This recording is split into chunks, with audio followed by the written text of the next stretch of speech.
My name's Dr. Natalie Rossiter-Rackor. I'm a senior researcher here at the School of Science at CDU, and together with Associate Professor Sam Setterfield, we've been working on gamba grass for over 20 years now, and researching about gamba grass, the biology of the plant, the impacts, and how we can better manage other species.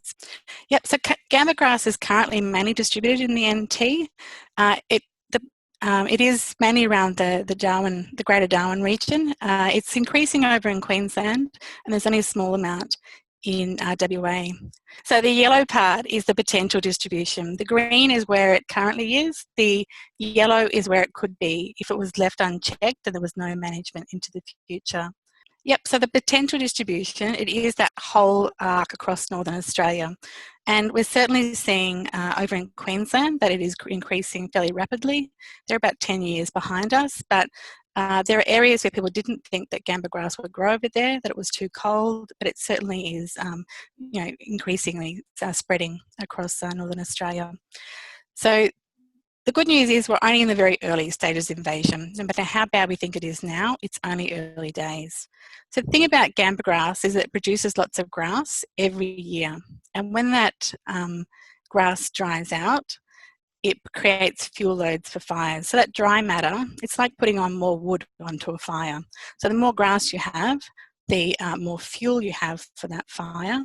And a lot of the very early work that we did was just about quantifying how much fuel there was. So we knew that in areas with sorghum, with native grasses, there was sort of around 1 to 2 hectares, at the very most up to 6 tonnes per hectare of grass sitting on the ground. That's on a very, very long unburnt native grass site. But in some of the gamba grass sites, we were having fuel loads up to 30 tonnes per hectare. And that means that those sites, we actually had to cut our way into that site. It was so thick, we couldn't actually walk physically into that site. So more fuel equals changed fire regimes. So as I said, that analogy about more wood on your fire, so the more grass you have, same sort of thing, the hotter your fire will be. So normally we see an amount of heat of around 2,000 kilowatts per linear metre. So that's the amount of heat that fire would put out.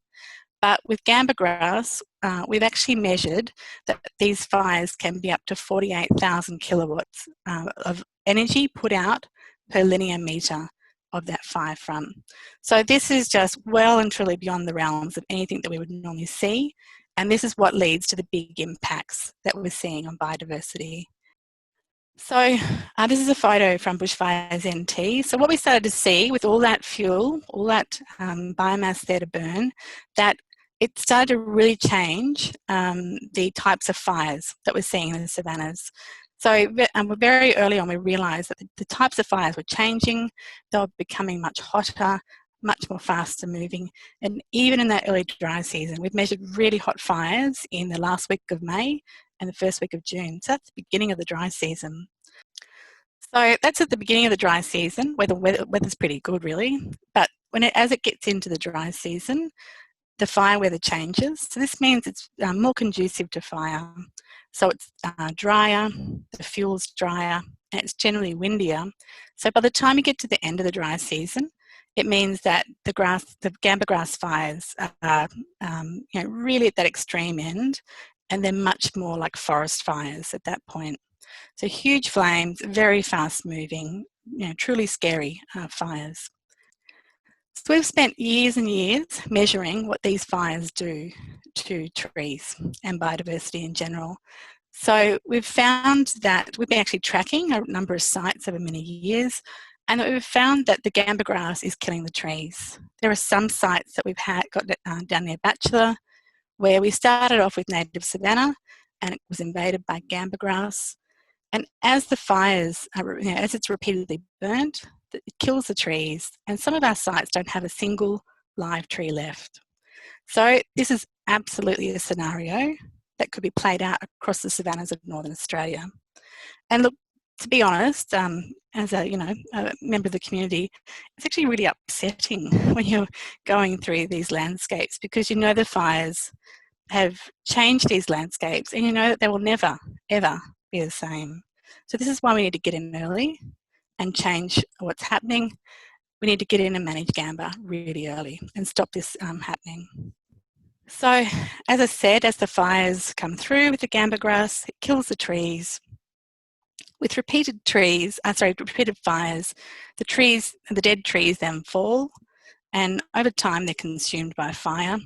So you get to the point where it's just a huge monoculture of Gamba grass.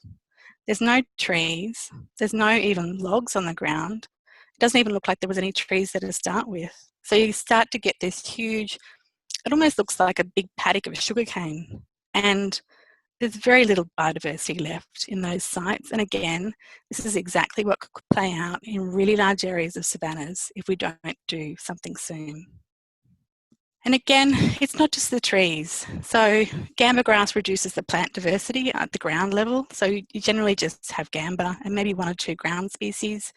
There's large amounts of erosion, and we're working on quantifying that at the moment. They burn all the way down to the creeks. So you burn all that fire-sensitive riparian vegetation. And, we see in the field really dramatic impacts on fauna, but we're trying to, in the next couple of years, do more research onto this. But again, it's really distressing stuff to see this play out in real time, and it happens so quickly. So given that Gamba is a big threat to trees and plants in general, and even fauna, it really is a major threat to conservation areas. So this is work that Sam Setterfield and Vanessa Adams did in 2014, together with Weeds Branch and TNRM. So they mapped the extent of Gamba grass in the Litchfield National Park and Kamali Shire. So the important bit to take home from here is the red is 50% cover of Gamba grass. This was actually done by helicopter survey. So the red is the highest density of Gamba grass. And this is actually increasing over time. And actually, in 2014, it was surveyed that 20% of Litchfield National Park had Gamba. So there hasn't been a survey, a full, extensive, systematic survey since 2014 because of financial limitations, but we're hoping to do this again in the near future. But again, it highlights the threat. Gamba is spreading in Litchfield. This is a huge threat to the park, to tourism, and potentially people's lives. So we need to get onto Gamba and manage it quickly. So in the small photo on the right-hand side, you can't quite see it well, but that beautiful green lawn, what looks like a beautiful green lawn, is actually just Gamba grass, and that's a photo aerial shot from Litchfield National Park. And again, we're already starting to see tree death occurring in Litchfield National Park. So it's a big threat. We need to get onto it quickly, and we need to have a really comprehensive strategic plan to manage it. So we know that Gamba is only in the very early stages of invasion, and that it's a very significant risk to biodiversity, and we need active management urgently to protect not only biodiversity, but also people's lives. I now want to just talk about how research can inform Gamba management. So I should have entitled this talk, "There is some good news," because so much of what we do is being about documenting impacts and looking at, trying to quantify the potential risks, but there is some good news.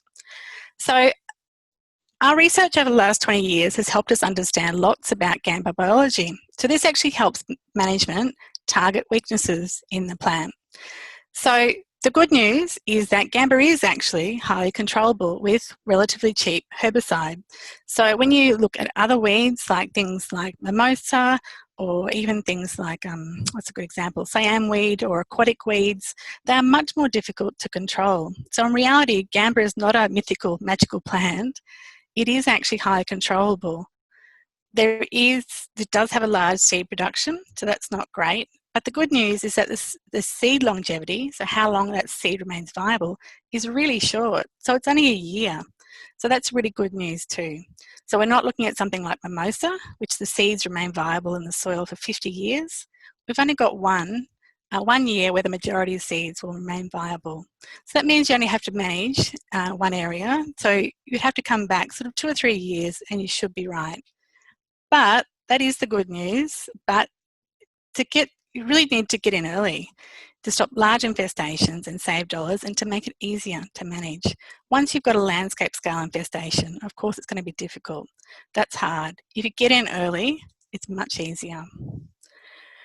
So researchers also help map the distribution of Gamba, as I always say. So this helps inform management. You can't manage what you don't know. So even think about now with coronavirus, they're testing because they want to know where it is. Because unless they know where it is, they can't manage it. So it is the same thing with weeds. You can't manage it unless you know where it is. So this is an example of the work that Sam Setterfield and Vanessa Adams did, and these were from the 2 helicopter surveys that they did in Litchfield National Park. There was one in 2010, another one in 2014. But you can see with the red areas that it spread really, rapidly in those, between those two and those years. That's helpful because, again, it helps you understand where it is, where you need to prioritise your management, and it helps you understand when it's going to impact on your assets. So whether that's environmental assets, cultural assets, tourism assets, so you can put more money towards those things. So as I said, mapping is really important. It's really, it is the first key step if you're going to try and manage Gamba grass at a landscape level. So that's good. We know where it is, and we're about to get a better understanding of where it is now. I'm sure the news is not going to be great, but again, that should help inform management. Our research has also provided evidence of the severity of the impacts and also the costs. It was really important for us to put costs on, particularly things like the cost for fire management. So, for example, when we looked at the grass fire cycle, it's clear that the main impacts of Gamba are due to fire. So this helps us focus on that that impact and try and reduce that that impact. When we've costed out different management scenarios, so we also looked at the evidence of the increased fire costs. Now, we've done that a couple of times with bushfires NT. The most recent time was in 2017. So what this shows, we've got a map of Litchfield and the Greater Darwin area. So there was a period in, I think it was August in 2017, where there was a run of really large Gamba fires. So over a 5-day period, in just those little purple areas that you can see on the screen, there were 5 Gamba grass wildfires, and it cost in the order of somewhere between $300,000 to $350,000 to manage those fires. So one individual fire on its own for one day actually cost $100,000. So we've actually published these results, so I'm happy to pass on the papers. So big cost to manage those Gamba grass fires. So in comparison, it would be expected that native grass fires in those areas would have used to cost between $2,000 and $9,000 to manage. So it's a massive increase in costs of fire management, and you've got to understand that you're going to be looking at these large costs in a reoccurring basis. Unless we see some large reduction in Gamba grass cover, we're going to be seeing these really large costs every single year. So the other option would be put a large amount of money into controlling Gamba, and then it might just be a large investment on a much shorter period. That might be a simplistic option, but it would mean that you wouldn't be putting in large amounts of money every single year. So that's good, we know where Gamba is and what the impacts and costs are, but research can actually help inform management into the future. So if we just look at the ideas of eradication and control. So at the moment with eradication, we can really learn from the success that they're having in Western Australia. They had a small Gamba grass infestation on Equestro. WA Parks developed a really successful plan. So the idea was to find and control all those Gamba individuals. So to do that, they did aerial surveys and also on-ground surveys, so going out there and literally walking lines to find the Gamba and then controlling it. So it sounds pretty simple. There's actually a lot of time and effort and money to do that, but they are actually well on their way to declaring Gamba eradicated from Equestro. So if you think in comparison, we've had 10 years that the eradication zone in the NT has been declared. I'm really not sure, how much progress that we've made. So if we're talking about removing all of the Gamba in that eradication zone, I think we should be doing a similar scenario, surveying all the areas that we can, ground surveying, and actually doing the control. So moving on to control, there is also, if you're in the control zone in the NT, there's also evidence-based that management can reduce impacts. So we've been doing some work with the Mary River Rangers on Wildman Reserve, and they had the idea that if Gamba loves fire, what would happen if they started reducing that fire frequency? So they started excluding fire from some of the Gamba sites and did it for a number of years. And we've actually measured what's happened at those sites. So the Gamba has actually reduced by 50% on some of those sites just because of the reduction in fire.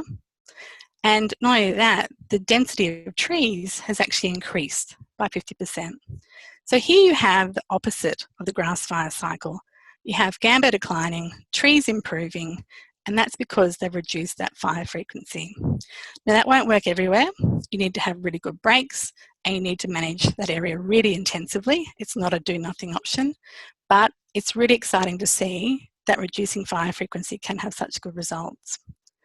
So on Mary River, they've also been doing large amounts of spraying. Again, they're trying to break up the Gamba landscape like this, so that track through the middle of that used to be Gamba. So they're each year just trying to do a little bit more. They're doing some aerial spraying, trying to really protect those important seed trees, some of the milkwoods. And the exciting thing is that areas that were once 4 metre high walls of Gamba are now actually looking much better. So there's still a long way to go. These were very badly damaged sites, but reducing the fire frequency and removing the Gamba, they're starting to see tree recruitment again. The seed trees, the older seed trees, are still there, so the recruitment is starting to happen.